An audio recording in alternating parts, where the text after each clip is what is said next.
Les crimes de Poutine, on en parle depuis le 24 février 2022. Il y a des enquêtes qui sont en cours, mais ces accusations peuvent paraître de plus en plus lointaines, victimes d'une forme de banalisation, de normalisation de cette guerre dans nos esprits occidentaux. Une guerre qui dure depuis donc presque 2 ans. Tout le mérite du documentaire dont on va parler dans quelques instants et dont on parle d'ailleurs tout de suite. Ce documentaire, c'est de remettre au cœur des enjeux ces crimes de Poutine perpétrés depuis le début de l'invasion de l'Ukraine par les Russes. Dans un instant, les auteurs, évidemment nos experts, mais regardez cet extrait de ce documentaire de Ksenia Bolshakova et Manon Loiseau. Regardez cet extrait, c'est un jeune garçon rencontré par les réalisatrices quelques semaines après l'invasion. Tout est dit. Regardez.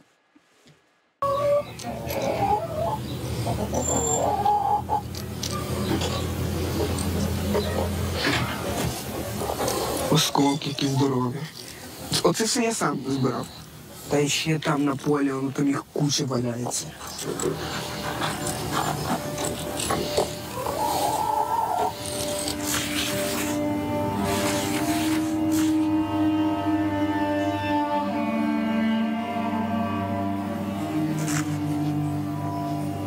24.02.2022 рік. Росія напала на Україну, ми були сильно налякані. Було чути, як літаки скидали бомби.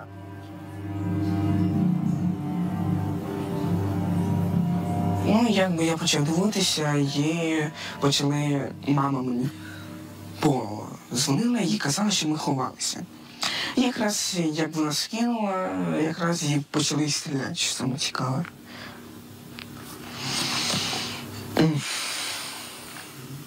Якраз я останній раз її голос почув.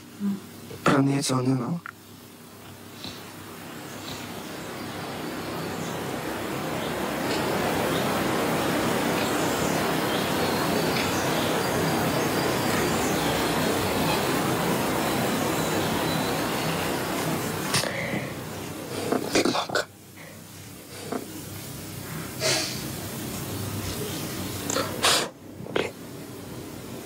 Если найдут тех, которые убили твою маму, что ты бы им сказал?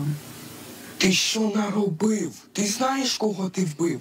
Ні, а я знаю. Тому тепер я йду до тебе і вб'ю твоїх батьків, щоб тобі було погано.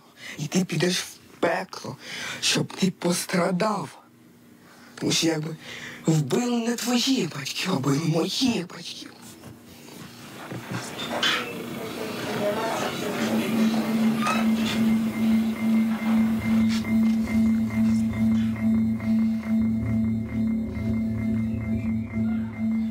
Cette rencontre avec Timofey a eu lieu en mai 2022, 3 mois après le début de l'invasion russe.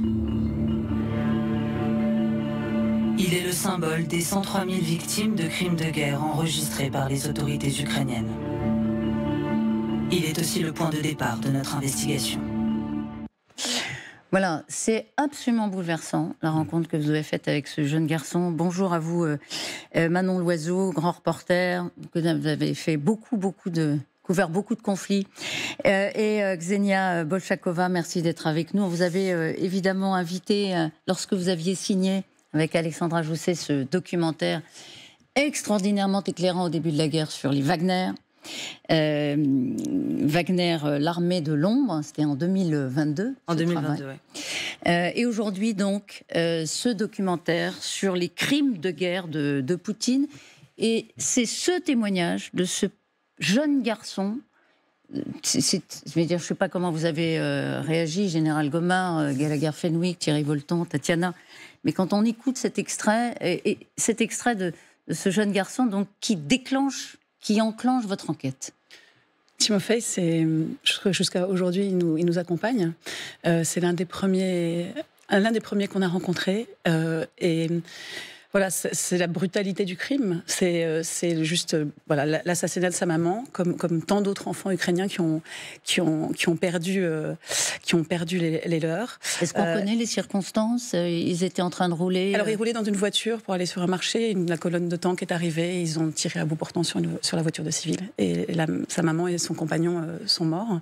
Et au moment où on rencontre Timofey, à l'époque, il y avait tous les enquêteurs internationaux qui arrivaient et cette justice internationale qui se mettait en marche alors même que la guerre avait encore lieu, et donc il y avait cet espoir de justice. Mais aujourd'hui, le cas de Timofey n'est pas du tout jugé. Il y a des dizaines de milliers de cas, donc voilà, ça va être un très très long processus. Mais quand on a commencé le film, on s'est dit qu'on irait peut-être jusqu'au procès de ceux qui ont tué la maman de Timofey.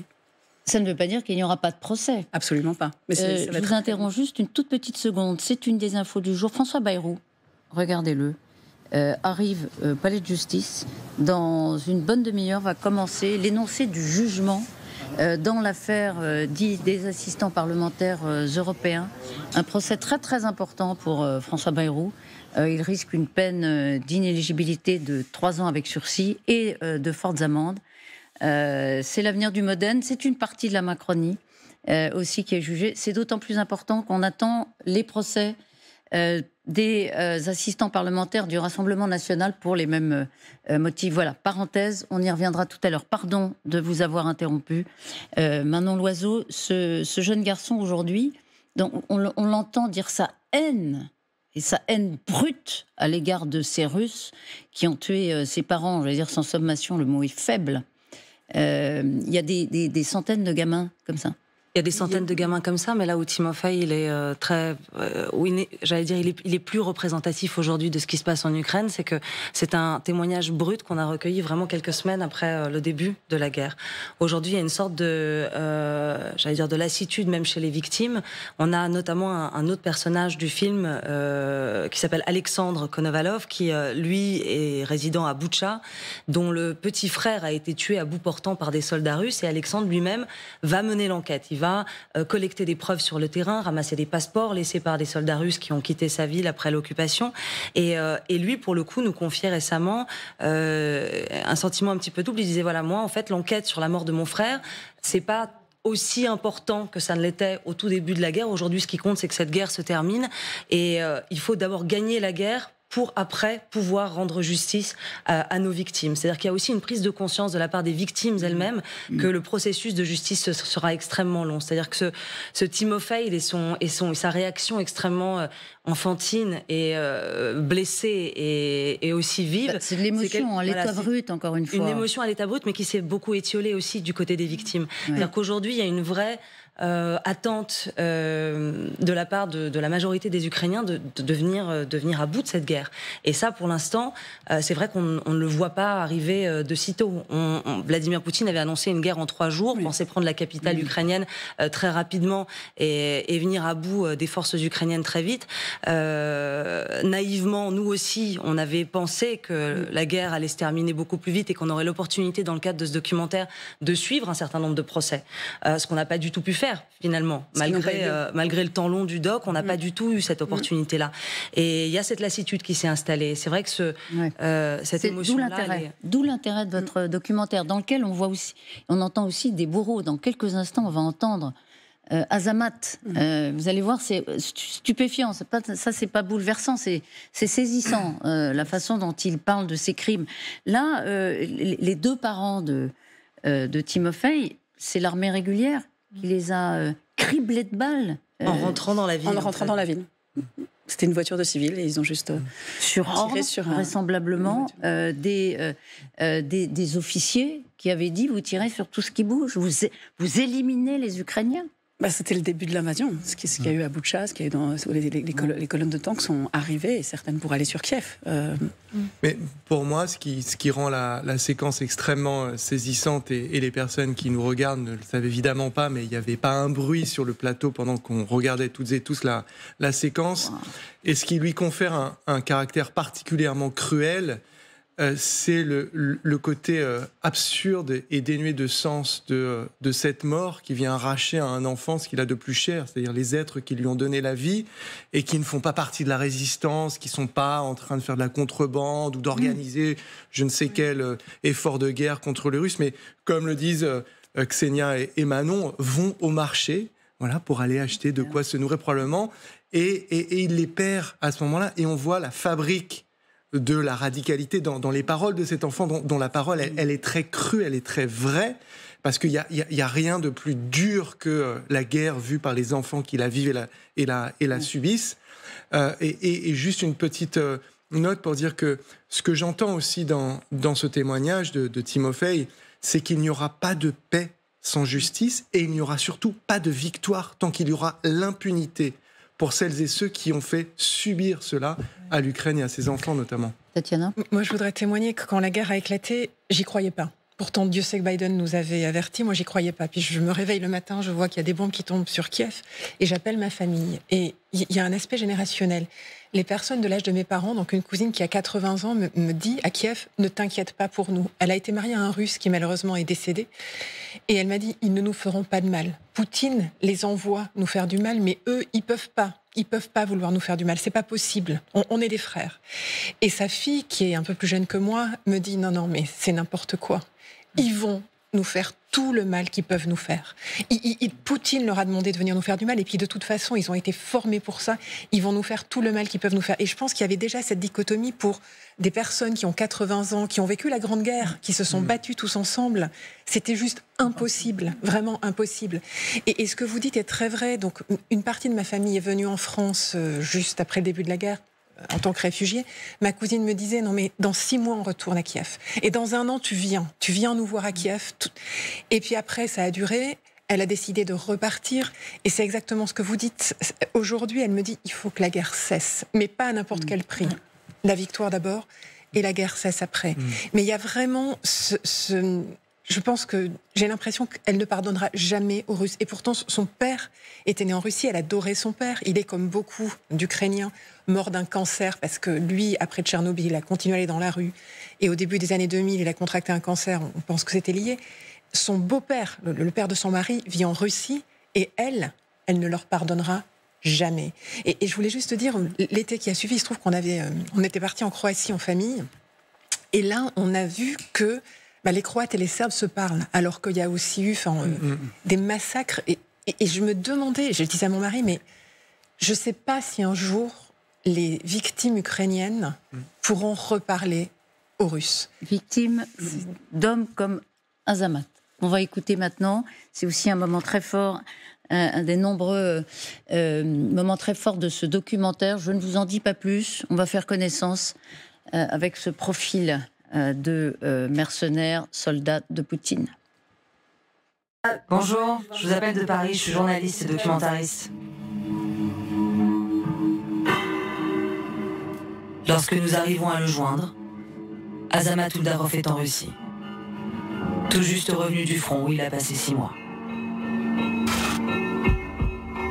Avant d'être recruté par Wagner, il purgeait sa 4e peine pour vol avec violence dans la prison numéro 13 de Saratov, à 1000 km au sud de Moscou.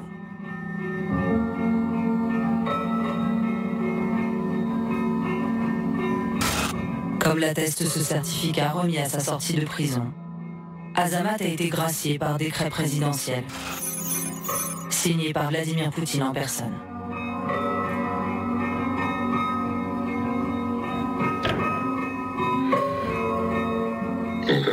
Personne ne nous a rien expliqué.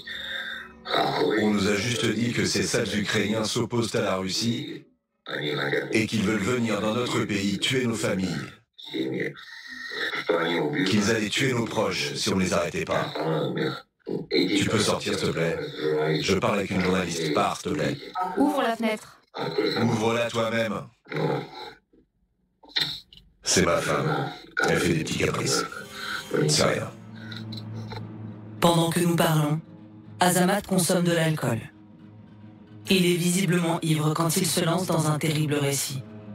Celui d'une zachystka. Nettoyage en russe. Une méthode de combat synonyme de terreur depuis les guerres de Tchétchénie. largement employés par les Russes en Ukraine, comme le 18 mars 2023, à Bakhmout. Ce jour-là, nous sommes entrés sur zone. On nous avait donné l'ordre de la nettoyer. On nous a dit que dans le sous-sol de cet immeuble, une sorte de bunker, il y avait des soldats ukrainiens qui se servaient d'enfants et de civils comme boucliers humains.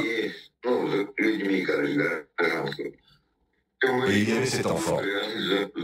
Elle avait des explosifs sur elle. L'enfant s'est avancé vers nous. Ils ont fait exprès de l'envoyer, cette gamine, putain. Elle a tellement crié. Quand nous nous sommes approchés d'elle, j'ai vu que derrière elle, il y avait 2 soldats. Alors j'ai ouvert le feu pour tuer tout le monde.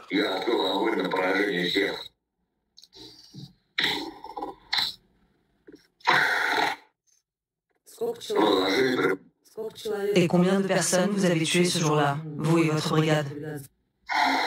Personne n'en est sorti vivant. En comptant les combattants ennemis, les soldats ukrainiens et les civils, on a tué entre 250 et 300 personnes ce jour-là. On a laissé tous les corps sur place. J'espère qu'on ne me tuera pas pour avoir raconté ça. Nous n'avons pas pu corroborer les faits rapportés par Azamat. Mais les crimes de guerre qu'il révèle se sont répétés sur tout le territoire ukrainien. Voilà, c'est impressionnant parce que tout ce qu'on a dit, c'est-à-dire le profil de criminels qu'on sort de prison, l'absence de formation, les ordres donnés pour perpétrer des massacres à grande échelle, 250 plus 300, des civils, des soldats, tout ça, il est incarné par Azamat, qui a besoin de beaucoup d'alcool pour en parler, parce que quand même, on peut être un peu simple, un peu rustre, mais enfin, c'est pas pour ça qu'on vit, on va dire, paisiblement ce type de crime. C'était important pour nous d'avoir ce profil-là aussi dans le documentaire. On avait beaucoup parlé des recrutements massifs en prison qui avaient été menés par Evgeny Prigojine, le feu patron de la milice Wagner. Il y a quand même 50 000 détenus que Prigojine a lui-même presque sorti des prisons russes pour les envoyer directement au front. C'est des hommes qui ont eu au maximum 1 semaine de formation et qui ont été envoyés à Soledar, à Bakhmout massivement. La plupart étaient des multirécidivistes, des assassins, des personnes qui étaient déjà connues pour des faits de violence extrême et qui se retrouvent sur ce front où tout est permis quelque part. Donc c'était très important pour Manon et moi d'avoir aussi le témoignage d'un de ces hommes de Wagner, pas seulement le fantassin de l'armée régulière de Vladimir Poutine, mais aussi ces tueurs qui ont été envoyés dans le feu de l'action, si je puis dire, et qui ont commis des crimes absolument abominables. Ça a été compliqué évidemment de le joindre, de le faire accepter, de raconter ses horreurs. Oui. C'est pas banal. Il risque d'ailleurs quelque chose, non, lui? Oui, j'ai peur de. Oui, il le dit. Mais justement, pourquoi est-ce que, selon vous, il accepte de livrer ce témoignage? Moi, j'ai l'impression que ça le hante. Quand il parle de cette petite fille et de tous ces morts, c'est comme il parle d'un trophée de guerre ou fait de guerre dont il se vante, mais quelque part, on sent que ça le hante et peut-être ce besoin de parler. Après, vous reconnaissez ça en général dans les soldats comme ça qui sont amenés à faire son des visage, crimes. Oui, il a besoin de s'exprimer, ça le hante, il est traumatisé. C'est quelqu'un qui n'est pas encadré aussi. C'est-à-dire que la plupart des soldats de l'armée russe régulière qui reviennent, ils ont tous signé des papiers leur interdisant de parler à la presse. C'est pas du tout le cas d'un Azamat qui revient et qui est livré à lui-même et à sa bouteille de vodka et à sa femme qui lui demande d'ouvrir la fenêtre pendant qu'il fume cigarette sur cigarette. C'est des hommes qui ont été pris, qui ont été utilisés comme de la chair à canon eux aussi, et qui sont revenus dans un pays où en fait rien ne les attend et aucune structure ne les encadre et personne ne leur propose, par exemple, d'aller voir un psychologue. Ça, c'est des choses qui sont totalement inexistantes. À l'époque de la Tchétchénie, c'était la même chose. Moi, j'ai passé énormément de temps et je suis allée voir, justement, j'avais fait un film qui s'appelait Les âmes perdues de l'armée russe. À l'époque, il y avait quand même, à Nijni Novgorod, il y avait un hôpital, à Ekaterinbourg, pardon, il y avait un hôpital qui s'occupait des anciens soldats qui étaient en ce qu'on appelait le syndrome tchétchène, qui souffraient d'un syndrome tchétchène, mais des dizaines de milliers étaient laissés à l'abandon comme ça, finissaient par rentrer dans des structures mafieuses, tuer des gens, faisaient de la prison. Donc en fait, c'est des centaines de milliers d'hommes à travers les guerres de Poutine qui reviennent et qui sont des bombes à retardement aussi. Et qui n'ont pas été jugés. Et qui n'ont pas été jugés. Et qui concerne la Tchétchénie, parce que là, qui n'ont jamais été jugés. Il rendra un compte un jour devant la justice. Évidemment, c'est un énorme point d'interrogation. C'est un énorme point d'interrogation. En plus, tous les criminels ou tous ceux qui ont été, que les Ukrainiens avaient arrêtés pour crime, en fait, sont en ce moment très souvent échangés contre les prisonniers ukrainiens qui sont en Russie, donc par centaines. Donc ça, c'est un vrai problème pour la justice. Mais je voudrais revenir sur cet aspect bombe à retardement, parce qu'en Russie, dans tous les journaux locaux, vous avez régulièrement des crimes qui sont perpétrés par des personnes de cet acabit, donc oui, je ne sais pas spécifiquement, mais qui ont été sortis de prison, multirécidivistes de crimes absolument odieux. Ils reviennent chez eux et ils continuent. Et en plus, comme ils ont accepté d'aller au front, leur casier judiciaire est désormais vierge. Donc ils ne sont plus jugés en tant que récidivistes. Et il y a des... Mais c'est absolument atroce ce qui se passe en Russie. Et moi, je voulais juste savoir, parce qu'on a tous vu les images de Boutcha, ce que j'avais compris, c'est que certaines personnes de l'armée régulière auraient prévenu la population en disant « fuyez, parce que d'autres que nous vont venir, et ça va être terrible ». Est-ce que quand même, parmi les soldats russes, il y en a qui voulaient pas commettre ces horreurs? Pardon, autant que vous le sachiez, mais en quelques secondes, pardon. Sténia. Très rapidement, on a eu ce genre de témoignages de personnes qui nous disaient effectivement, on a des membres de l'armée régulière qui nous ont dit évacuer la cave parce qu'il y a d'autres unités qui vont arriver, notamment les Tchétchènes, les Daguestanais qui avaient une réputation un petit peu plus sulfureuse, et certains membres de l'armée régulière avaient prévenu des civils. Mais beaucoup de membres de l'armée régulière ont aussi commis des crimes de guerre. C'est le cas de la tristement célèbre 64e brigade, dont on parle également dans le documentaire, et qui a commis beaucoup de crimes dans la région de Kiev, à Boutcha, à Irpin et dans ses environs. Sur la trace des bourreaux, j'imagine que ces deux extraits ont convaincu de la valeur de ce documentaire signé Ksenia Bolshakova et Manon Loiseau. Merci infiniment d'être venus. Bravo pour ce travail extraordinaire.